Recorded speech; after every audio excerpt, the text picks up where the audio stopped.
नमस्कार दोस्तों, दिशा academy by LS पे आपका स्वागत है। और स्वागत के बाद सीधा सीधा हम लोग काम पे ही आ जाएंगे। आपका समय ज़्यादा ना लगे, इसलिए सीधा सीधा हम काम पे ही आते हैं। देखिए, जो डायरेक्ट इनडायरेक्ट का जो हमारा पार्ट चल रहा था, उसी में हम आगे बढ़ेंगे। दो तीन काफ़ी जो टॉपिक थे उसमें हो गए थे। आज हम ले रहे हैं एक्सक्लामेटरी सेंटेंसेस को हम लोग कैसे डायरेक्ट से इनडायरेक्ट बनाते हैं, वो हम लोग सीखेंगे। देखिए, ये थोड़ा टफ है। इसको समझने के लिए आपको बहुत सीरियस होना पड़ेगा, गंभीर होकर समझना पड़ेगा, वरना ये आपके ऊपर ऊपर से निकल जाएगा। ठीक है, तो इसको अच्छे से समझिएगा। तो एक्सक्लामेटरी सेंटेंस जनरली क्या होते हैं कि इनसे जो है, जो हर्ट फीलिंग्स होती हैं, हृदय की तरह तरह की भावनाएं होती हैं, वो निकल के आती हैं। असर होता है ना, खुशी होती है, दुख होता है, ये तरह तरह की भावनाएं निकल के आएंगी। तो सबसे पहले आप लोग देखेंगे इस तरह के वाक्य कैसे होते हैं, तो हम लोग कैसे बनाते हैं। चलिए देखते हैं। सीधा सीधा आप यहीं से समझने का प्रयास करेंगे बहुत अच्छे से। फिर देखें, देखिए सी सेड यहाँ लगा है अलास, यहाँ देख रहे हैं आपका एक्सक्लामेशन का चिन्ह भी लगा है, जिसका मतलब है कि ये वाक्य हमारा एक्सक्लामेटरी है। काफी चीजें होती हैं अंग्रेजी में, क्या होता है वाक्य को देखते ही समझ में आ जाता है। तो ये वाक्य हमें क्या समझ आ रहा है, ये कुल मिला के हमने बताया कि अंग्रेजी में वाक्य बिल्कुल बोलते से नजर आएंगे आपको, लेकिन आपको थोड़ा समझना है कि वो किस तरह से बोलते हैं। देखिए, यहाँ लास्ट लगा था, इसका मतलब यहाँ एक्सक्लामेटरी चिन्ह लगा है, तो आप समझ सकते हैं ये वाक्य हमारा कैसा है, एक्सक्लामेटरी है। ठीक है, अब देखिए अलास, अलास का मतलब होता है हाय। हाय का मतलब दुख, यानी कि जब कोई बात दुखी होके कहता है। जैसे अगर हम मतलब समझे, सी सेड, उसने कहा, अलास आई एम रूइंड, हाय मैं तो बर्बाद हो गई, लुट गई, हाय मैं तो बर्बाद हो गई। तो यहाँ आप समझ रहे हैं, ये जो चिल्ला रही है वो मतलब दुखी होके चिल्ला रही है। एक चिल्लाना की अंग्रेजी होती है एक्सक्लेम। क्या होती है, एक्सक्लेम। देखिए यहाँ पे एक्सक्लेम, ठीक, एक्सक्लेम माने होता है चिल्लाना। तो चिल्लाना का सेंस आ रहा है, ये चिल्ला रही है, तो हमारा जो सैड है वो किस में बदल जाएगा। हमने आपको बताया है कि ये पार्ट हमारा बदलता है, सैड हमारा, इसका जो सेंस होता है। तो इसका सेंस आपने जब इसको देखा, इसका मतलब समझा, तो आपको सीधा सीधा समझ में आ गया कि ये चिल्ला रही है। तो चिल्लाना का अंग्रेजी क्या होती है, सी एक्सक्लेम्ड हो जाएगा यहाँ पे। एक्सक्लेम माने होता है चिल्लाना, तो यहाँ एक एक्सक्लेम्ड हो रहा है। अब देखो अलास, अलास का मतलब कैसे चिल्ला रही है, मतलब बहुत दुखी होकर चिल्ला रही है। तो ऐसी कंडीशन है उसकी कि दुखद कंडीशन है। तो यहाँ पे आ जाएगा अलास हो, तो आप ऐसे समझ सकते हैं, अलास हो तो एक्सक्लेम्ड विद सॉरो लगेगा। चाहे आप ऐसे ध्यान रखिए, चाहे जैसे ध्यान रखिए, एक्सक्लेम्ड विद सोरो। ऐसा क्यों आ जाता है, सोरो माने होता है दुख, और एलास हमारा आता है दुख की कंडीशन में। तो आप समझ सकते हैं, तो आपका यहां आ जाता है एक्सक्लेम्ड विद सोरो। क्यों आ जाता है, क्योंकि एलास का मतलब होता है हाय, मतलब दुख को शो करता है, और सोरो माने हमारा क्या होता है, दुख होता है। अब देखेंगे सी एक्सक्लेम्ड विद सोरो। अब यहाँ पे बात हम देखें क्या बचा है, आई एम रूइंड। अब ये वाक्य हमारा असर्टिव बचा हुआ है। तो आप समझ सकते हैं असर्टिव के लिए हमने आपको कई वीडियो बनाए हैं, उनमें बताया है कि जो दैट कंजंक्शन हमारा लगता है। तो ये वाक्य हमारा असर्टिव बचा है, तो इसका मतलब यहाँ पे क्या लग जाएगा, दैट कंजंक्शन लग जाएगा।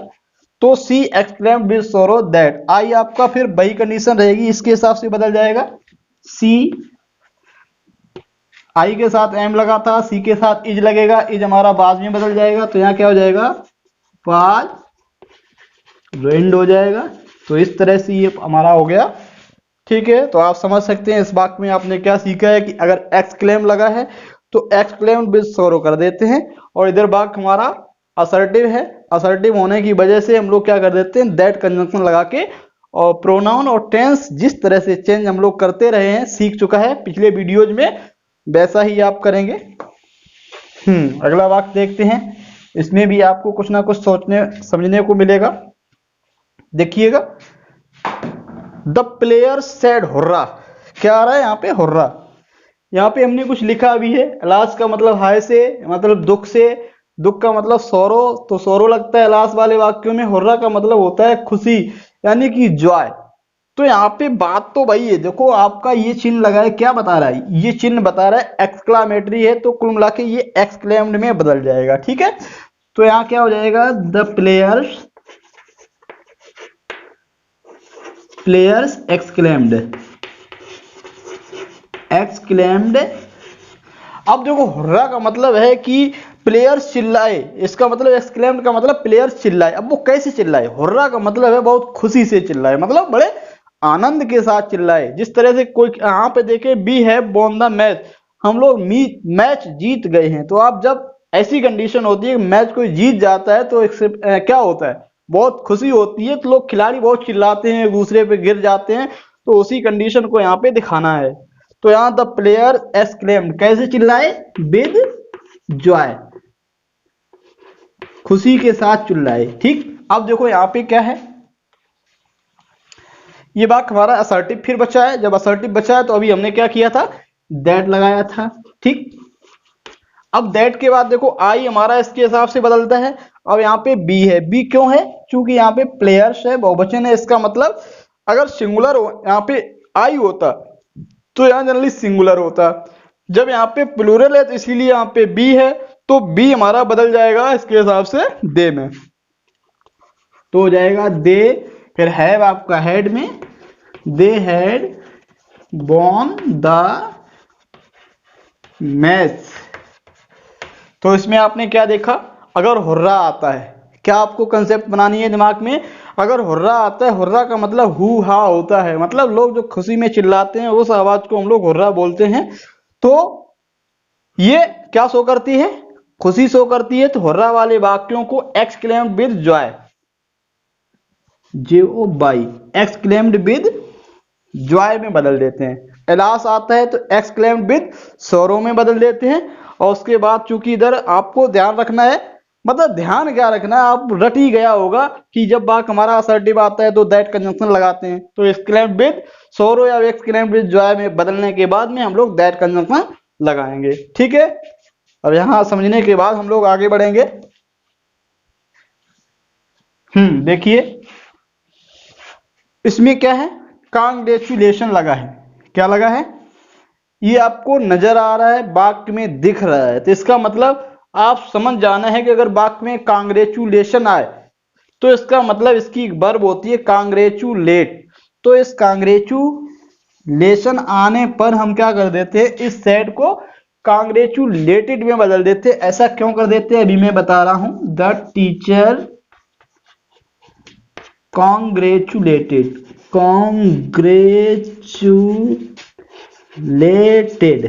ठीक है, मतलब है कि टीचर ने कहा मोहन बधाई हो। मतलब इसका मतलब है कि टीचर ने मोहन को क्या किया, मोहन को बधाई दी। और बधाई देना जो वर्ब होती है वो कांग्रेचुलेट होती है। ये कांग्रेचुलेशन ये नाउन है आपका, जबकि इसको यहाँ पे जब सेड हमने बताया कि वर्ब हमेशा आपकी वर्ब में ही बदलती है, तो आपका द टीचर कांग्रेचुलेटेड हो जाएगा। किसको कांग्रेचुलेट किया है, मोहन को बधाई दी है, तो यहाँ आपका मोहन आ जाएगा। मोहन आने के बाद यहाँ पे देखिए क्या फिर आपका वाक्य बचा है, सब्जेक्ट से शुरू हो रहा है और यहाँ फुल स्टॉप लग रहा है। इसका मतलब वाक्य हमारा कैसा है, असर्टिव है। असर्टिव के लिए हम लोग क्या करते हैं, दैट कंजंक्शन लगाते हैं। ठीक, अब देखो हमारा क्या आ रहा है, यू आ रहा है।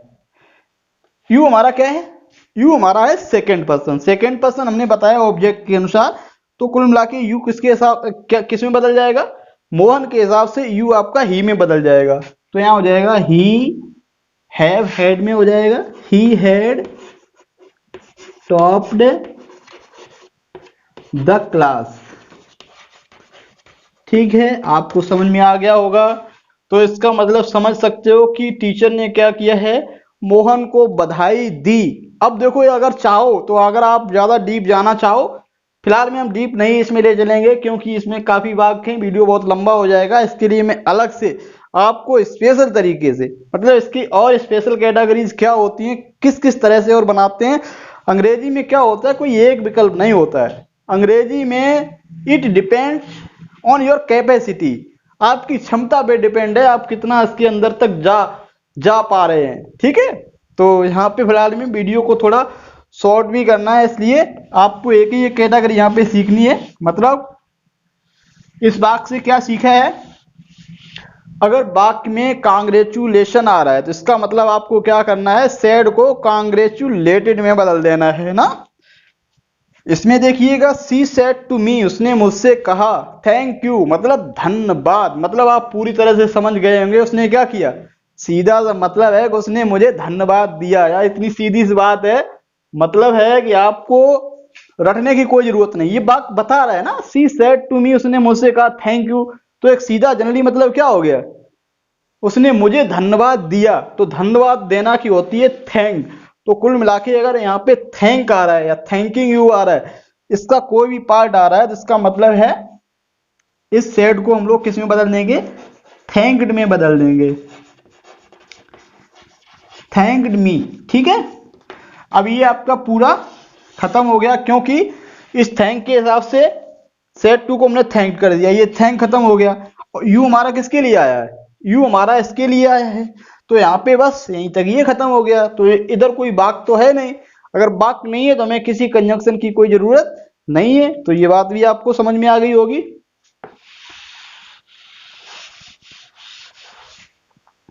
देखो आपकी समस्या केवल तभी तक है अगर मैं आपको यहां समझा रहा हूं, अगर समझ में आ रहा है तो I think there will be no problem, I promise, मेरा वादा है कि आपको समझने में कोई दिक्कत नहीं होगी। अंग्रेजी आपको दौड़ कर आएगी, वादे के साथ मैं कह रहा हूं।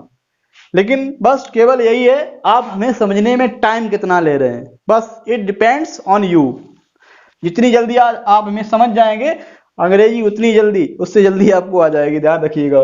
देखिएगा, आई सेड टू हिम, मैंने उससे कहा, वेलकम, समझ गए, मैंने उससे कहा स्वागत है, इसका मतलब मैंने क्या किया, उसका स्वागत किया। तो यहां आप देख रहे हैं कि वेलकम आ रहा है, वेलकम का मतलब यहां समझ जाएंगे, सेड टू को हम क्या कर देंगे, आई वेलकम्ड, वर्ब में बदल देंगे, वेलकम्ड हिम, मैंने उसका क्या किया, वेलकम किया। तो यहां से तो हमारा काम खत्म हो गया, मैंने उसका वेलकम किया, प्लीज टेक द सीट। देखो मैंने कहा स्वागत है, प्लीज टेक द सीट, कृपया सीट ले लो, बैठ जाइए। तो मैंने क्या किया, उसको बैठने का एक सुझाव भी दिया है। दूसरी बात ये भी है कि मैंने क्या किया है, रिक्वेस्ट की, यहाँ पे जनरली प्लीज लगा है, जिसका मतलब है कि मैंने उसका स्वागत किया और क्या किया, एंड रिक्वेस्टेड, क्या किया, रिक्वेस्टेड। काय की रिक्वेस्ट की बताइए भाई, ये आपका क्यों आ गया, देखो वेलकम किया तो यहां से क्लियर हो गया। तो इसका सेंस क्या जा रहा है, मैंने उसका स्वागत किया और उससे और बैठने की प्रार्थना की या सीट लेने की प्रार्थना की, यानी कि विनती की। तो आई वेलकम्ड हिम एंड रिक्वेस्टेड काय के लिए, टू टेक द सीट। अब आप थोड़ा समझने का प्रयास करिएगा, ये टू क्यों आ गया। तो यहां आप देख रहे हैं कि प्लीज के बाद हमारा बी फर्स्ट है, इसका मतलब ये वाक्य हमारा क्या है, ये वाक्य हमारा इंपरेटिव कैटेगरी का है। इंपरेटिव में हमने आपको बताया था वर्ब क्या होता है, सेंटेंस जो है वो वर्ब फर्स्ट लेता है, तो वर्ब फर्स्ट हो जाता है, तो इसके लिए हम लोग क्या करते हैं, टू प्लस बी फर्स्ट वाला फार्मूला ध्यान रखते हैं। तो कुल मिला के ये हमारा पिछला वीडियो जो है आपने देखा होगा, तो आपको ये बात समझ में आ गई होगी ये टू कहां से आ गया। ठीक है, तो वो वीडियो भी आप देख लीजिएगा, तो सारे डाउट आपके क्लियर होते रहेंगे। देखिएगा, राम सेड, राम ने कहा, हैप्पी होली अंकल, अरे अंकल जी हैप्पी होली। तो इसका मतलब समझ गए, राम ने क्या किया है, राम ने अपने अंकल जी को, एक सेंस निकल के आ रहा है क्या, यहाँ पे अंकल है, अंकल का मतलब यहां सेंस है अपने चाचा या अपने अंकल जी से, अपने मामा जी से क्या किया है, हैप्पी होली विश की है। तो किसको विश किया, अंकल जी को। तो यहाँ एक सेंस दे रहा है कि राम ने क्या किया, हैप्पी होली, इसका मतलब क्या किया है, राम ने होली विश की है। किसी से क्या करते हैं हम, किसी को शुभकामनाएं देते हैं, तो हम क्या करते हैं, हमारी इच्छा होती है, विश माने इच्छा करना।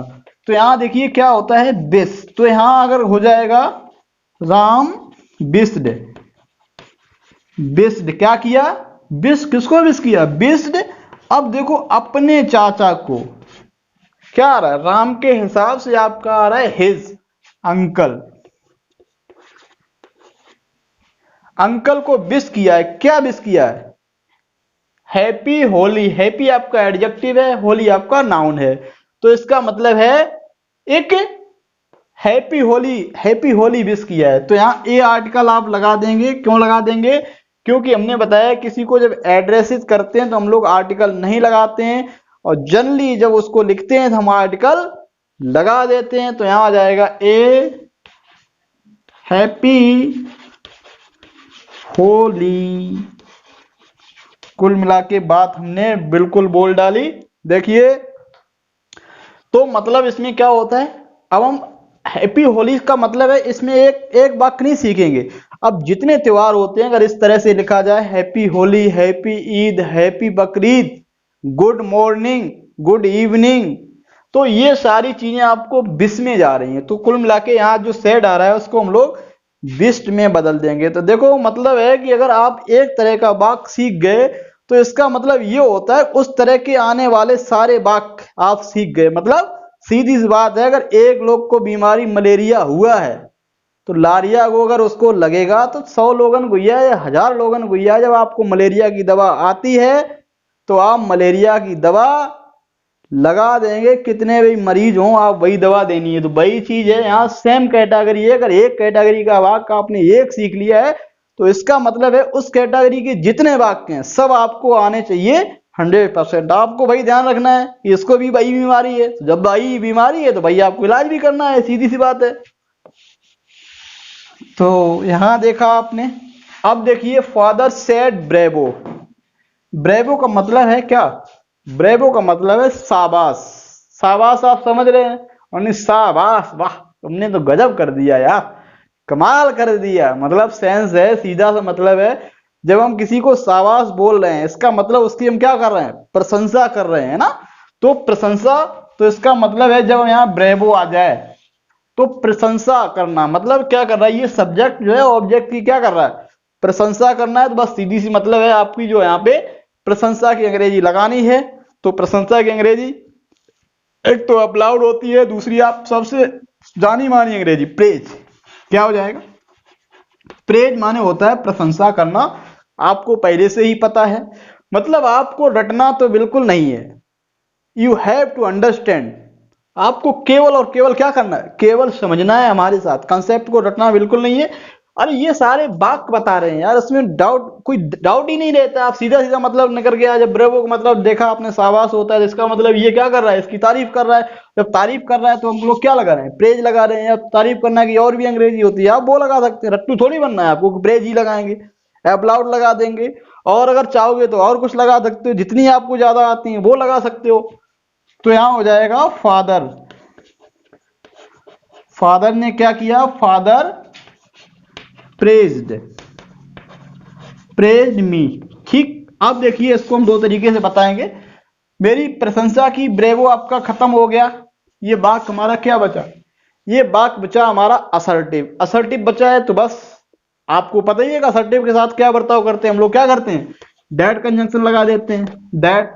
अब यू आप देख रहे हैं, यू का मतलब है आपको कहां तक आना है, ऑब्जेक्ट तक। अगर यहाँ पे आई या बी का कोई भी होता तो हम लोग यहां आते हैं ना। तो यू है तो यू का मतलब आपको ऑब्जेक्ट तक रहना है, ऑब्जेक्ट से इधर नहीं आना है। तो यहां आप देख रहे हैं यू के यहां से के हिसाब से हो जाएगा आई हैड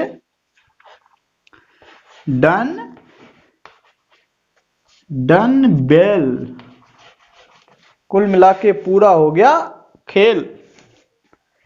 अब देखो एक इसमें और काम कर सकते हैं, वो देखिएगा। अब हमने सेंस लिया कि पिताजी ने मेरी तारीफ की, कहते हुए की, कहते हुए क्या होता है, कहते हुए, ये क्या है, क्या आपने पढ़ा है इसको, कहते हुए का मतलब है ये प्रेजेंट पार्टिसिपल। प्रेजेंट पार्टिसिपल क्या होता है, क्रिया में अगर आईएनजी लगा दो तो ये कहते हुए का सेंस देने लगता है। जब प्रेजेंट पार्टिसिपल हम लोग पढ़ेंगे तो कुल मिला के ट्रांसलेशन के लिए बहुत उपयोगी होने वाला है। अगर कहते हुए, रहते हुए, खाते हुए, पीते हुए, ये करते हुए, वो करते हुए, तो कुल मिला के ऐसे जहां भी सेंस देता है आपको क्या करना है, मतलब प्रेजेंट पार्टिसिपल यूज करना है, उससे इस तरह का अर्थ लेना होता है। तो कहते हुए कि, तो यहां हो जाएगा आपका सेइंग दैट, मतलब आप केवल दैट यूज कर सकते हैं या दैट के स्थान पे सेइंग दैट, और ये चीजें आप वैसे ही लिख देंगे। तो कुल मिला के अगर आप अपना जो है नॉलेज और दिखाना चाहते हैं, मतलब मैं बता रहा हूं कि अंग्रेजी में अपने आप को प्रेजेंट ही करना है।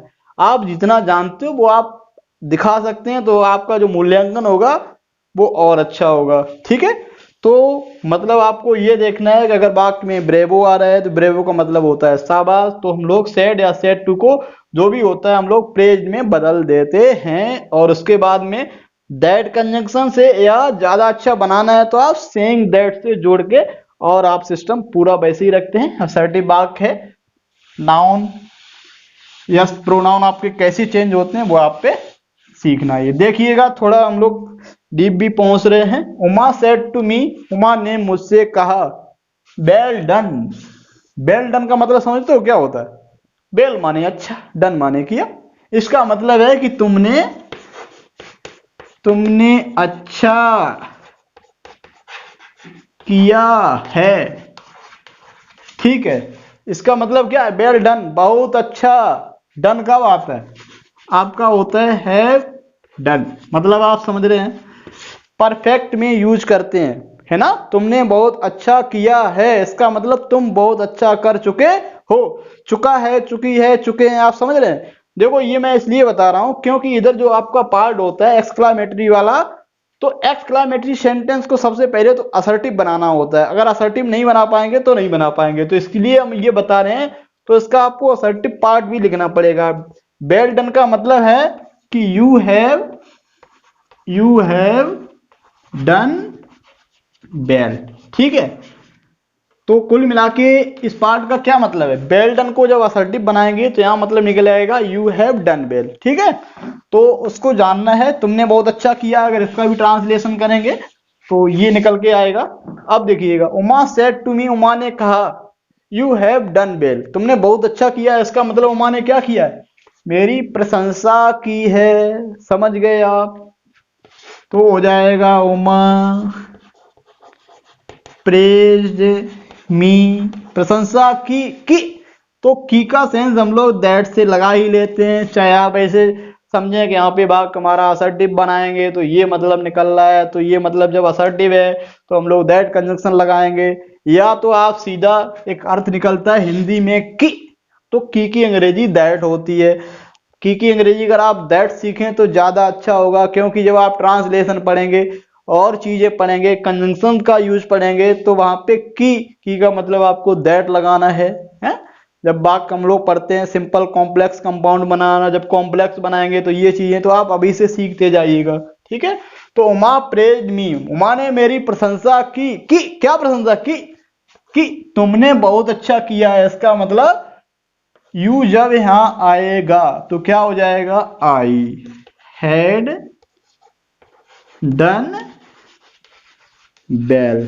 ठीक है, अगर आप क्या करेंगे, वेल डन को वेल डन रखेंगे तो कुल मिला के डन डना डन डन हो जाएगा, मतलब आप इसको बना नहीं पाओगे। इसका मतलब है सबसे पहले ऐसे वाक्यों को आपको असर्टिव बनाना होता है। तो आप कहेंगे इन वाक्यों को हम लोग असर्टिव बनाते कैसे हैं, इसका हम अलग से आपके लिए एक वीडियो बना देंगे। ठीक है, तो फिलहाल में आप यहां समझ जाइए कि वेल डन को हम लोग यू हैव डन वेल में बदल लेते हैं। चाहे आप ऐसे समझ जाओ, चाहे मतलब समझ जाओ, जो आपको अच्छा लगे आप वैसे समझ जाओ। ठीक है, देखिएगा इसमें इसमें भी कोई खास बात है? क्या खास बात है देखिएगा। द बॉय सेड, बच्चे ने कहा, हाउ फूल आई एम, मैं कितना मूर्ख हूं, मतलब मैं कितना मूर्ख हूं। क्वेश्चन नहीं कर रहा है, अपना एक्सप्रेशन दे रहा है, हृदय की फीलिंग्स बता रहा है कि मैं कितना मूर्ख हूं, अरे मैं तो महामूर्ख हूं। तो इसका आपको सेंस लेना पड़ेगा, मैं महामूर्ख हूं। ठीक है, जब इसका ट्रांसलेशन करेंगे तो कुल मिला के ये आपका क्या आ जाएगा, आई एम ए ग्रेट फूल। ठीक है, ये आपका मतलब है किसका, हाउ फूल आई एम। अगर आप सोचोगे अरे यहाँ तो क्वेश्चन मार्क लगा है तो क्वेश्चन मार्क कंजंक्शन लग जाएगा, तो कुल मिला के वाक्य आपका बिल्कुल गलत हो जाएगा। आप समझ रहे हैं, यहाँ देखो हाउ फूल, हाउ लगा है, फिर आपका एडजेक्टिव लगा है, यहाँ पे एक्सक्लेमेशन का चिन्ह लगा है, ना कि क्वेश्चन मार्क। आपको थोड़ा दिमाग लगाना है, ठीक है। तो आपने दिमाग लगाया, हाउ फुल आई एम को आपने मान लिया आई एम ए ग्रेट फूल, मान ही लेंगे। अगर ऐसा नहीं मानेंगे तो बात बनेगी नहीं, सीधी सी बात है। तो द बॉय, अब देखो यहाँ पे what, how full I am, तो नहीं मैं कितना मूर्ख हूं यार। तो कुल मिला के ये चिल्ला रहा है ना, चिल्लाने का सेंस दे रहा है, तो आपका एक्सक्लामेटरी है। तो एक्सक्लामेटरी से आप ये ले लेंगे, एक सेंस ले लेंगे कि ये जो सब्जेक्ट है वो चिल्ला रहा है ना। तो यहां हो जाएगा द बॉय एक्सक्लेम्ड, क्या हो जाएगा, एक्सक्लेम्ड दैट। देखो अब चलो ऐसे ही समझ लीजिए, एक्सक्लेम्ड दैट आ गया, ठीक। दैट क्यों आ गया, दैट इस बात को जब आप ऐसा मान लेंगे तो आपको दैट निकालने में कोई दिक्कत नहीं होगी, तो आप ऑटोमेटिक समझ जाएंगे यहाँ पे यार दैट ही आएगा, क्योंकि ये बात हमारा असर्टिव है। तो कुल मिला के दैट लग गया। आई इसके हिसाब से बदल जाएगा, ही वाज ए ग्रेट फूल। कुल मिला के चटा दिया आपने धूल, लेकिन धूल तभी चटा पाओगे जब इसको असर्टिव बनाना भी आता है, वरना वो आपको धूल चटा देगा, ठीक है। तो उसको मौका ना दो, उसे तुम धूल चटाओ, ना कि वो तुम्हें धूल चटाए। समझ गए हो। चलिए इसमें आप समझ गए हैं। इसमें आप ऐसा और कर सकते हैं, जैसे आपको अगर सरप्राइज दर्शाना है, इसी वाक्य में बता रहा हूं, द बॉय सेड, बच्चे ने कहा। अरे यार बहुत, जैसे अगर आप समय ध्यान दें कि यार ये तो बड़ी आश्चर्य की बात है, मैं तो यार बिल्कुल मूर्ख हूं यार, कितनी आश्चर्य की बात है। तो आप अगर आश्चर्य दिखाना चाहते हैं तो यहां हो जाएगा the boy exclaimed with surprise आ जाएगा। जैसे आपका एलास वाले में विद सौरो आता था, हुर्रा वाले में विद जॉय आता था, यानी कि exclaimed with Joy, exclaimed with sorrow. तो यहाँ पे आप लगा सकते हैं एक्सक्लेम्ड विद सरप्राइज, क्योंकि ये आश्चर्य शो कर रहा है मैं कितना मूर्ख हूं यार, बड़े आश्चर्य की बात है मैं इतना मूर्ख हूं, या तुम इतने मूर्ख हो यार, हम तो सोच नहीं रहे, तो बड़े आश्चर्य की बात है। तो आप सरप्राइज लगा सकते हैं, ठीक है, इस बात में। अब देखिए ये आपका लास्ट वाक्य बचा है, ये भी आपको बहुत कुछ सिखा के जाएगा, लेकिन सिखा के तो तब जाएगा जब आप डटो रहेंगे, पहले ही आप छोड़ जाओगे मैदान तो क्या सिखा के जाएगा। चलिए देखते हैं।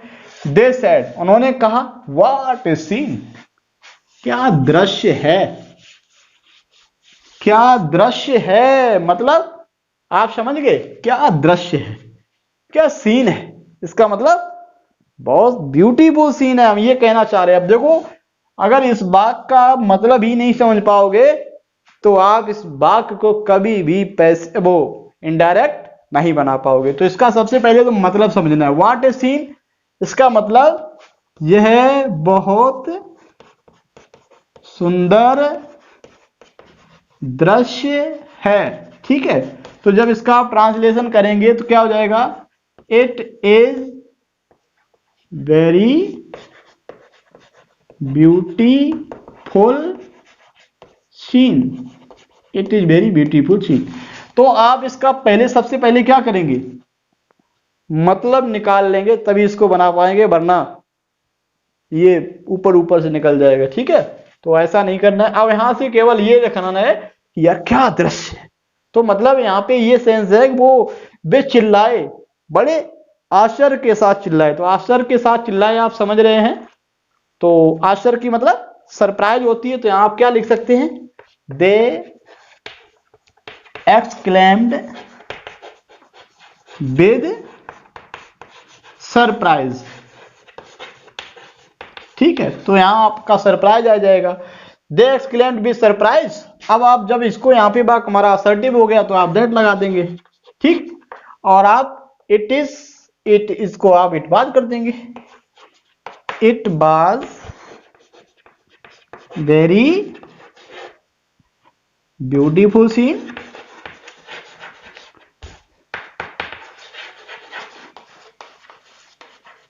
मतलब आप समझ गए।